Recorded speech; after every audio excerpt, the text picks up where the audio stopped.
నక్షత్ర వృక్షాలలో ఉత్తరాభాద్ర నక్షత్రము 4 పాదాలు కూడా మీనరాశిలోకి వస్తాయి. రాశ్యాధిపతి గురుడు.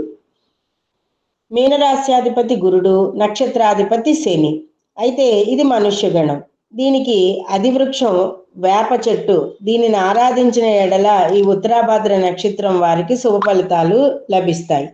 శనికి జమ్మి, నేరేడు, మారేడు ఆరాధన మనం శని అనుగ్రహానికై మనం చెప్పుకున్నాం. అయితే ఈ వేప చెట్టుని, జమ్మి చెట్టును కూడా ఆరాధన చేసినట్లయితే రెండు కూడా చాలా విశేషమైన వృక్షాలండి.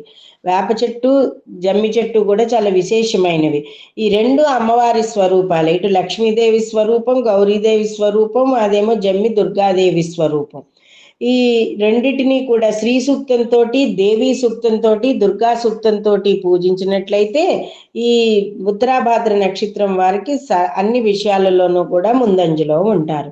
ఈ వృక్షానికి అన్నము, బెల్లము కలిపిన పదార్థాన్ని తయారు చేసి నైవేద్యంగా పెట్టాలంటే గుడాన్నము అంటారనమాట. ఆ తీపి పదార్థాన్ని నైవేద్యంగా సమర్పించాలి.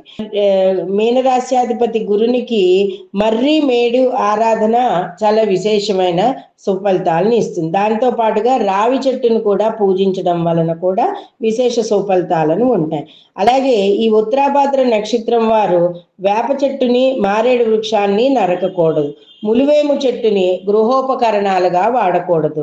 జాతక చక్రంలో రాశ్యాధిపతి, నక్షత్రాధిపతి శని దోషి అయితే తేలుమణి చెట్టు వేరుని శనివారం తెల్లదారంతో ధరించాలి. రాశ్యాధిపతి గురుడు దోషకారకుడుగా ఉంటే మారేడు చెట్టు వేరుని కానీ, మేడి చెట్టు వేరుని కానీ దారంలో, ఆ పసుపు దారంలో ధరించి వీరినట్లయితే వీరికి సకల శుభ ఫలితాలను పొందుతారు.